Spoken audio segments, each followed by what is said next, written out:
여러분, 하루를 살아가는 가운데 또한 한 주간을 우리가 걸어가는 가운데 우리에게는 복이 필요합니다. 언약적인 복이 필요하고 일상적인 복이 필요합니다. 이 말은 뭡니까? 나와 상관없이 하나님께서 붙드시는 손길이 있고 동시에 그 하나님께서 붙드시기 때문에 내게 주어진 모든 것들을 참으로 복되게 만들어 갈 수 있는 우리의 또한 사명 동시에 있다는 것입니다. 근데 그 두 가지가 어그러질 때 생기는 것이 뭐냐면 바로 죄악입니다.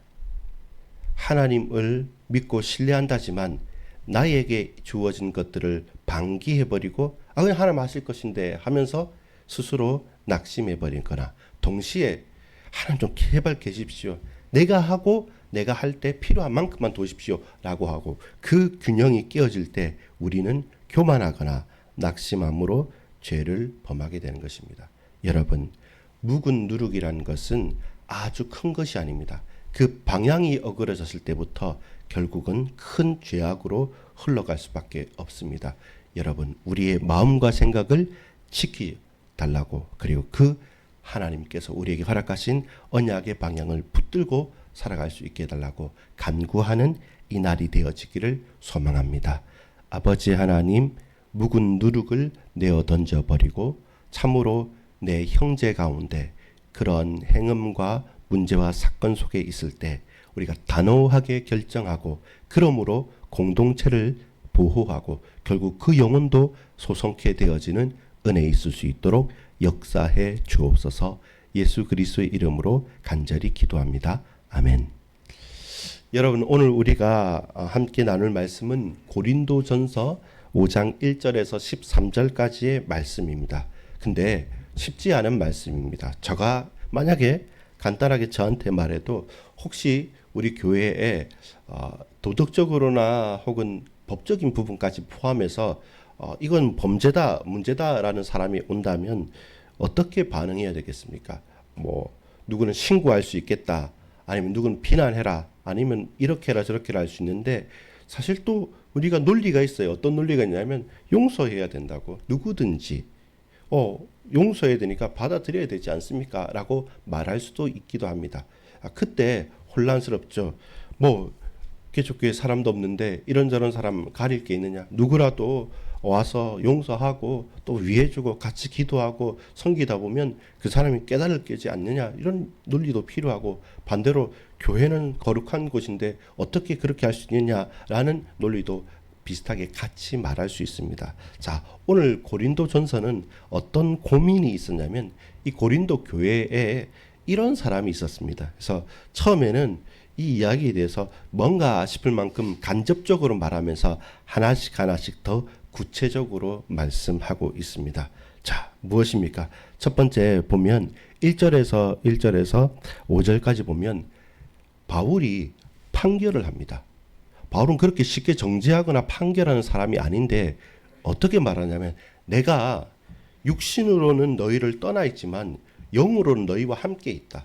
그렇다면 내가 너희와 함께 있고 항상 기도로서 통하고 이 언약으로서 통하면서 너희와 함께 기도하고 또 한 마음과 한 뜻으로 나가는 그리스도의 교회의 지체인데, 근데 우리 지체 중에 음행이 있다 한다.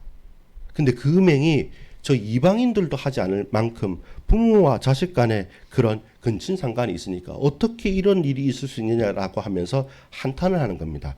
근데 더 큰 문제는 뭐냐면 오히려 교만하여져서 통한이 여기지 않는다.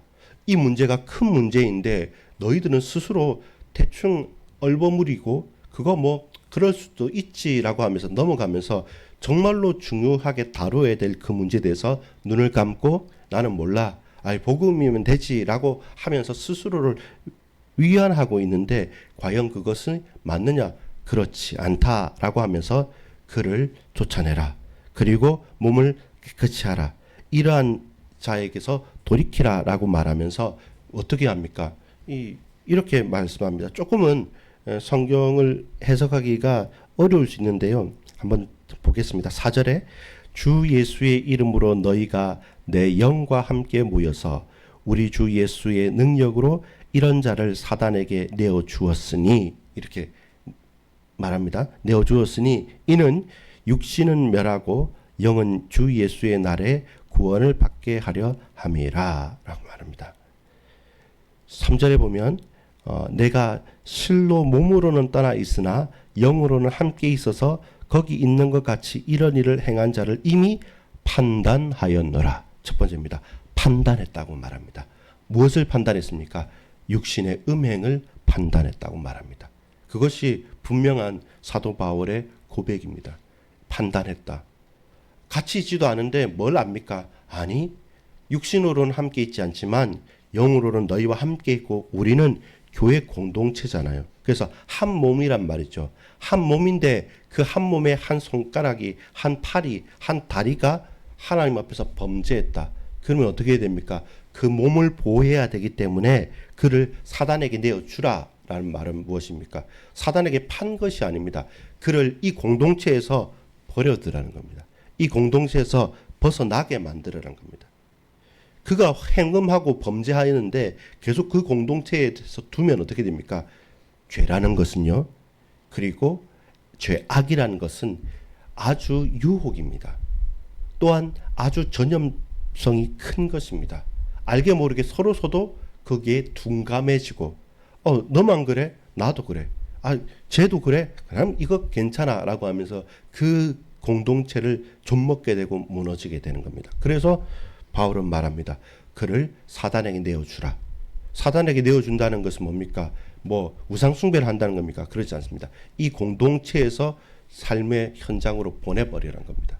그리고 그렇게 육신은 내어주지만 그가 그 세상에 가서 다시금 돌이킬 때 그때 주 예수의 날에 그 영이 구원받을 기회 자체가 그 속에 있어서는 안 된다는 거였습니다. 첫 번째입니다.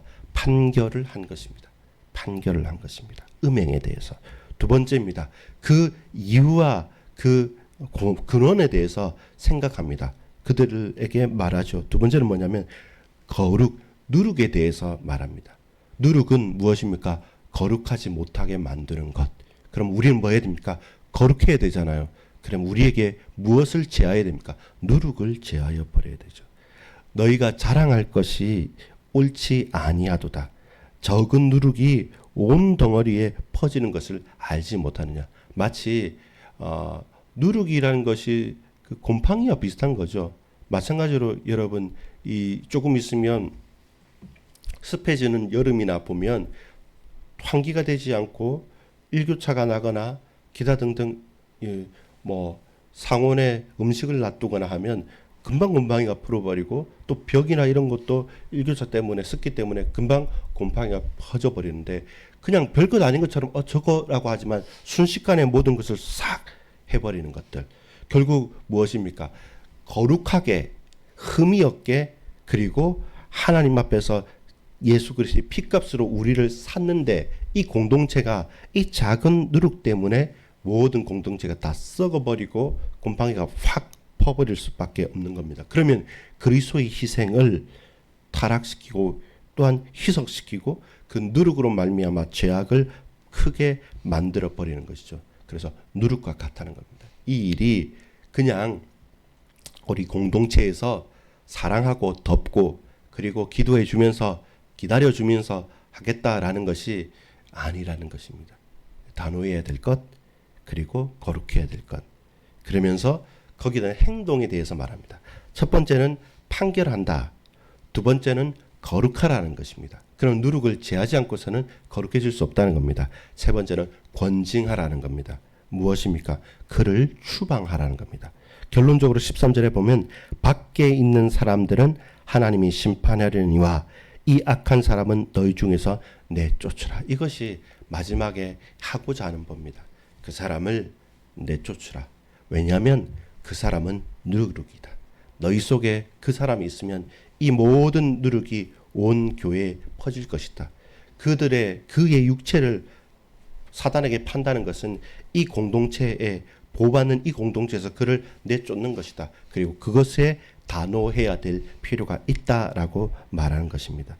왜냐하면 9절부터 사람들이 착각하는 게 있는데 거기에 대해서 바울이 올바르게 말합니다. 9절부터 10절까지 보면 아니 그러면 세상에 이렇게 음행하고 흔들리고 그리고 타락하는 사람들이 한두 명입니까? 다 그런데 그럼 우리 세상에서 살지도 못합니까? 라고 말할 때 아니라 말합니다. 세상은 그렇다. 그 말이 맞다. 그렇게 하면 세상에서 우리 떠나서 저 산골에 들어가야지 라고 무인도에 가야지 라는 겁니다. 근데 문제는 뭐냐입니다. 다시 말한 거죠. 세상이 그렇다고 해서 교회까지 그러하면 안 된다는 겁니다. 적어도 교회는 이 세상에 구원하는 하나님의 모델로서의 그런 거룩함을 순수하게 유지해야 한다. 그렇기 때문에 교회를 유지하고 교회를 거룩하게 하고 교회를 살리며 그리스도의 핏값이 오염되지 않도록 그 사람, 이 사람, 음행한 사람, 그는 누룩 같은 그는 반드시 제하여 버리라.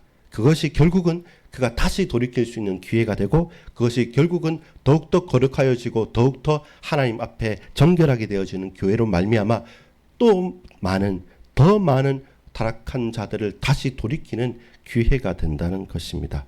여러분 그것이 오늘 저와 여러분에게 하시는 말씀입니다. 그리고 쉽진 않지만 우리가 반드시 이루어 가야 될 겁니다. 여러분 그 당사자가 자기 스스로가라고 생각하십시오. 그 당사자가 내 가장 친한 친구였다 생각하십시오. 그 당사자가 우리 교회의 내 가족이라고 생각하십시오. 그러면 고민이 많이 될 수밖에 없습니다. 그러면 아니 이대로 하자면 과연 교회 안에 있어야 될 사람 몇 명입니까? 그럼 교회에 누가 다닐 수 있겠습니까? 좀 이거는 너무한 거 아닙니까? 라고 항변할 수 있겠지만 근데 이것은 말씀입니다. 그리고 이 말씀대로 살지 않기 때문에 교회의 수많은 문제들은 계속되고 있습니다. 여러분 반드시 단호해야 될 때가 있습니다. 단호하고 그 과정을 거쳤을 때 다시 돌이킬 수 있는 기회가 있는데 적당한 수준에서 얼버무려 보면 그분이 그 실수는 하지만 그분이 봉사는 잘하니까요. 그분이 그렇게 좀 문제는 있지만 뭐 세상에 안 그런 사람 있습니까? 근데 이 사람이 저 로마에 저 고린도에 엄청난 부자입니다. 우리 교회 다 먹여 살리는 사람입니다. 굳이 그걸 들춰내 가지고 이런 큰 사단을 만들어야 되겠습니까? 라고 하는 이야기들이 그때도 있었고 지금도 있고 앞으로도 있을 거예요. 거기에 대해서 과연 우리는 질문해 보겠습니다. 스스로에게 단호할 수 있습니까? 내 가장 친한 나를 전도한 친구일 수도 있고 내가 전도한 사람일 수도 있고 우리 가족 중에 누구일 수도 있고 더 하자면 스스로 나일 수도 있습니다. 그러면 다른 사람에게는 엄격하지만 스스로에게는 너무나도 유연하고 너무나도 너그럽지 않습니까?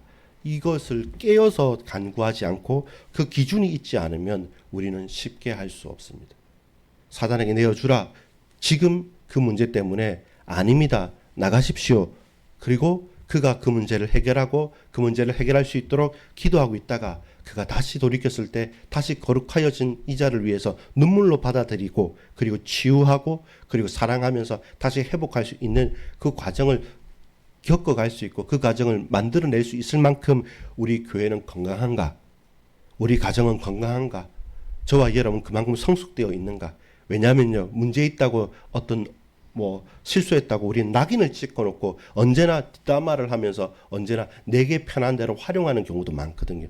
아닌 것은 아니고 단호해야 될 땐 단호했지만 그 사건에 대해서 온전히 회복되고 변화가 됐다면 용서할 수도 있고 그 전과 다른 그를 받아들일 수 있어야 되는데 문제는 그 전의 과정들이 없으면 그 다음 과정도 없는 것이죠. 그만큼 저와 여러분이 몸된 교회, 거룩한 교회, 예수 그리스도의 피값으로 죽어 사신 예수 그리스도의 교회의 입장에서 교회를 살리기 위해서는 반드시 단호할 수 있어야 되고 동시에 누룩을 내어 던져버릴 수 있어야 됩니다. 아플 수도 있고 어려울 수도 있는데 이것이 성경 말씀입니다. 그리고 그것이 하나님의 말씀임을 안다면 저와 여러분이 앞으로도 어떻게 걸어가야 될지 분명하게 눈을 질끈 감고 입을 탁 다물고 간구하면서 결단할 수 있겠죠. 스스로에게 단호합시다. 그리고 단호한 만큼 또 이후의 모든 부분을 따뜻하고 사랑스럽게 과정들을 겪어갈 수 있도록 그래야지 교회가 되어지고 예배가 되어지고 성도가 되어지는 것입니다. 오늘 저와 여러분의 삶의 현장에서 사실 쉽지 않고 분명해야 될 말씀이지만 이것을 누구에게 적용하기 이전에 스스로를 돌이켜보고 우리 교회에 또한 내 개인에게 내 삶에 적용해 볼 수 있는 은혜가 있기를 간절히 소망합니다. 그리고 끝까지 사랑하십시오. 그리고 끝까지 그 영혼을 포기하지 마십시오. 한 번, 두 번 허용하면서 단호하지 못한다면 결국 우리도 공범이 됩니다. 왜냐하면 여러분 한번 생각해 보시지 않았습니까? 어렸을 때 가족끼리 혹은 친구끼리 처음에는 주저주저 하지만 결국 먼저 한 친구가 뭐 만화책을 보든 뭔가를 뭘 컨닝을 했든 뭘 했든 계속 공범을 만들어 갑니다. 그래서 저도 여러분도 모르게 조금 느슨해져 있으면 어느 순간 나도 거기에 공범이요, 주동자요, 참여하고 있습니다. 그럼 말하지 못하는 겁니다. 그래서 우리가 영적으로 깨어 있어야 됩니다. 우리 가정과 우리 현장에서 깨어 있는, 그리고 거룩하게 교회를 교회답게 만들어갈 수 있는 그 하나님의 은혜가 있기를 소망합니다. 아버지 하나님 감사합니다. 바울이 떠나 있지만 그러나 함께 동역하는 자로서 판결을 내렸습니다. 동시에 그 이유는 그의 호불호가 아니라 나와 친하고 나와 안 친한 것이 아니라 누룩이라는 것입니다. 자칫 잘못하면 그 작은 것이 온 공동체를 다 무너뜨릴 수 있는 치명적인 유혹이라는 것을 알고 이제 순수한 교회는 살아있다는 것이 사실이라고 한다면 하나님의 말씀에 의지하여서 사랑하기 때문에 뜨겁게 차갑게 냉철하게 권징하고 그를 추방할 수 있도록, 그리고 그 모든 절차 이후에 다시 회복할 수 있는 과정들을 밟아갈 수 있도록 그만큼 몸된 교회를 거룩하게 순수하게 지키고 그 가운데 어떠한 영혼과 어떠한 문제 있는 사람도 돌이킬 수 있도록, 또한 살아있는 소생케 되어지는 영적인 믿음의 공동체를 든든히 세워갈 수 있도록 주여 우리 모든 심령들에게 은혜 베풀어 주시고 성령으로 충만케 역사해 주시옵소서. 구주 예수 그리스도 이름으로 간절히 기도 올리옵나이다. 아멘.